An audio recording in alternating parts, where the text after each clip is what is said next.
Okay guys, welcome back to the channel. So we need to talk about this video because it is a very interesting one. This is from the channel Halal Balls, and he put a video which honestly kind of blew my mind. We're gonna go over this and about the theory, about the story. This is literally potentially, of course, the story of Xenoverse 3 in his kind of explanation, which again is really interesting. And it says here, I figured out Xenoverse 3 story and it's insane. So if this is actually going to be true or not, we will obviously find out when the game releases next year. But so far, let's see what is this all about, because his video, which obviously you can check his full video in the description link below, you can check it out by yourself as well. It's very interesting how the questions are answered. So the first and foremost, it's the following.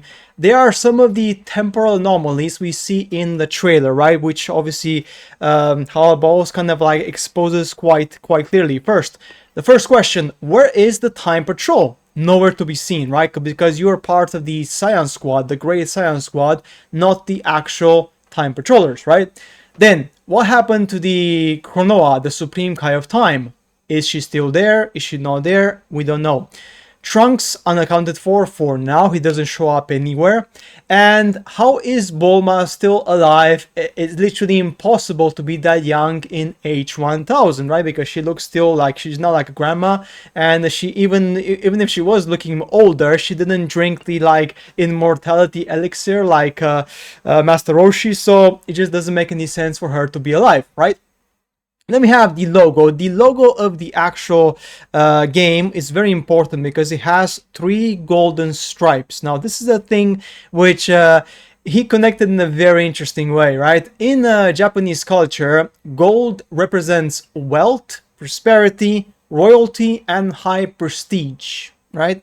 Which kind of concludes that this isn't just a random timeline. H1000 is the sacred, absolute, peak, perfect timeline. So this is a timeline which Universe 7 is literally has achieved perfection, right? The 3 bars means is the perfect timeline in which, you know, I guess it's fighters and it's people living there live in absolute quality. Now, of course, doesn't mean that there's no like crime, because crime happens all the time, but like the actual timeline itself, it's very good.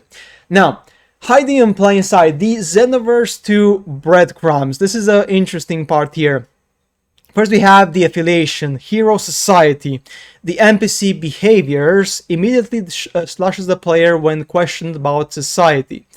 Item dropping says the following. So the developers embedded the seeds of H1000 directly into the previous game's ecosystem long before the sequel was announced, right? Because they embedded all these small things about the heroes, about the society, and everything. Then we have the following. This is what the theory says, right? You have the location, which is this new location, which is going to be the New West City, right? Your role is a member of the Great Saiyaman Squad, as we saw in the trailer.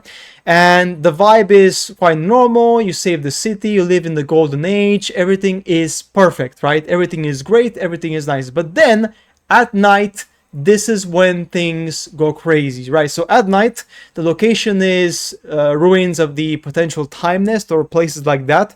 Your role is rebuilding the decimated Time Patrol, and your mission is basically taking classes, training, and repelling past enemies bleeding into H1000, right?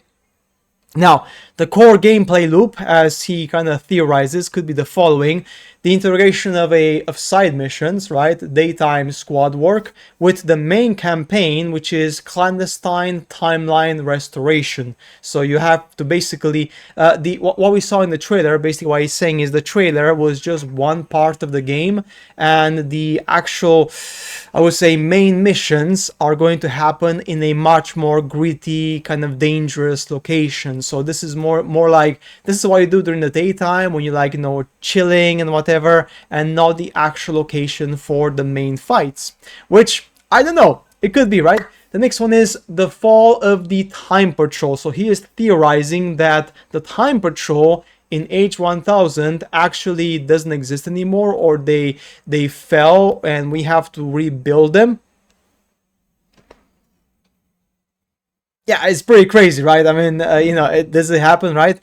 So, Fu in Future Saga Chapter 3 says the following: got to do this one by myself, because if I don't pull off alone, then it will be fail, and whatever else may happen, I can't let a future unfold without a hero like you. The hero refers directly to the player's custom character. Fu promises intense pain but guarantees the player's survival. Fulfills the catastrophic event constantly teased in loading screens, right? Now, Dragon Ball Fu's alignment, the tragic anti-villain matrix, right?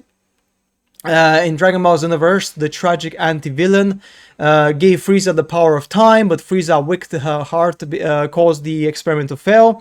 The new meta sees absolute control of Chronoa, Supreme Kai of Time. The true motivation was cancel history to prevent a catastrophe from and save the lives, right? Willing to become the villain to achieve it, right? So yeah, the true motivation was basically to avoid a major catastrophe in the world, and you know, he was willing to become the actual villain of the story just to save everyone, right? Quite interesting. Then we have the following: the paradox engine, how trying to save history breaks it, right? Which is interesting here as well, right? The climax in the darkest moment, historical legend ascend alongside the player, the ultimate bridge to age 1000. Then we have the following: the Bulma anomaly. This is very interesting here. So the theory is that the impossibly young Bulma encountered in age 1000 could actually be Fu in disguise. Again, this is a crazy theory, right? Transforms the campaign into an espionage mystery to be pieced together. Something feels biologically off about the version of the character. Elevates storytelling by utilizing unexpected psychological mystery. I mean, that could be a potential, right? I mean, you know, Bulma is obviously, you know, in age 1000. It's quite weird. Why is she there? Is she actually the true Bulma, or is she an imposter? Right? That's the question. Is she an actual imposter and she's not the actual true Bulma? It's just crazy, right? And then we have the equilibrium, right, which is the supreme Kai of time. Chronoa represents creation, timeline maintenance, and then God of destruction represents the intentional erasure and destruction of the timelines, right? Kais and gods of destruction must always exist in equilibrium. Timelines are not just being altered by mortal schemes, but actively hunted by a cosmic being whose sole divine mandate is to erase timeline, right? It's very interesting, of course, if that's going to be the case in this particular theory. Now, the massively open world multiplayer experience, so the city scale is quite massive. It's going to be genuinely a city scale environment. Persistent hubs, we have obviously like truly online multiplayer world inside the actual city. Player apartments featuring customizable interiors, potentially, right? And then you have your physical mentors, iconic historical mentors exist physically in the hub, waiting to train the player, right? Now, the mentors could be kind of like, you know, I would say like holograms of the actual masters, right? Apart from Piccolo, who's apparently alive. But the other ones could just be holograms of, you know, past warriors, and you can learn from them, from their memories, effectively, right? Which is a possibility. So yeah, quite crazy, right? Then we have the following: forging the ultimate fighter. So the game will have deep customization. So yeah, this one is still quite debatable because, you know, Bandai Namco has said that you can have deep customization in the trailer itself. But the question is, they have not said character creation. Now, many of you guys have said that that doesn't matter because you believe that customization is same as creation, and that, you know, it would be stupid for Bandai to not add creation in Xenoverse, because the whole point of Xenoverse was to create your own character, which I agree with, of course, 100%, guys. That's, you know, a good fact. But you never know, right? You never know how Bandai could twist things around and maybe make this a more like special kind of story, and, you know, with like defined characters. I don't know. We'll see, right? I have no idea.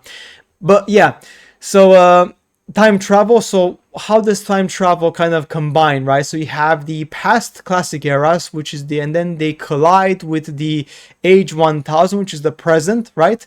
So you have the legends, the iconic warriors appearing in the trailers are literal historical versions pulled directly via time travel, not future descendants, right? So that's a possibility. So they're pulled directly from time travel to help out, for example, right?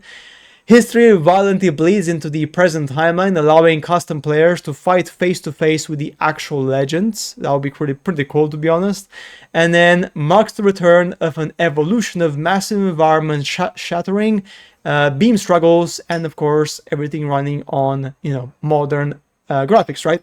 So yeah, of course the whole thing, like the scale and the core identity is going to be very different. So I'm gonna try to get here is, guys, is that this particular game is going to be very different from what we've seen so far, and maybe, just maybe, what he is trying to get at in his video is that the game's lore itself, the game's I would say story, right, is gonna have two sides of it. It's gonna have the peaceful side, and then it's gonna have the actual serious side, the dark side, which is going to be this one on the right hand side, which we haven't been given yet, but this is of course a interesting speculation. So this side is just the fun side, when you don't fight and you don't have to go into specific missions to fight against the evil mobs.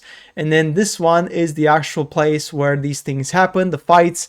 And yeah, it could be quite an interesting story combination where you go to the city, you chill, you do some side quests, you kind of do some training, and then the actual fight happens in these time locations, time bubbles, right, where you have to fight against enemies and then close the gaps, close the timelines so they don't bleed into the H1000, right, which would be pretty cool. So yeah, that's it for today's video, guys, on this one. Honestly, I quite appreciate his video on this because it's a very interesting perspective, honestly, and I'm pretty sure he got some things right, like especially like Bulma. Bulma is a massive mystery right now for me as well, because again, there's no context, like why is she alive in H1000, which is obviously in the future, right? So it's like almost like what, like 300 years in the future. So that means that either she is immortal, or like this obviously video says, she's potentially an imposter. She is actually not Bulma, she may be Fu, which would be pretty crazy if you think about it. So yeah, guys, that's it for this one. Honestly, quite exciting, and as always, yeah, take care, guys. Hopefully you enjoyed this video, and yeah, check out his full video. Like I said, I'm gonna leave a link into the video description, so feel free to check the entire video, which is also quite interesting, to be honest. And yeah, obviously it kind of explains a bit more better and much more in depth. So yeah, just check that one out, guys, because it is quite fun. And yeah, that's it for this one. As always, I shall see you later in the next uploads. Take care, guys. Bye.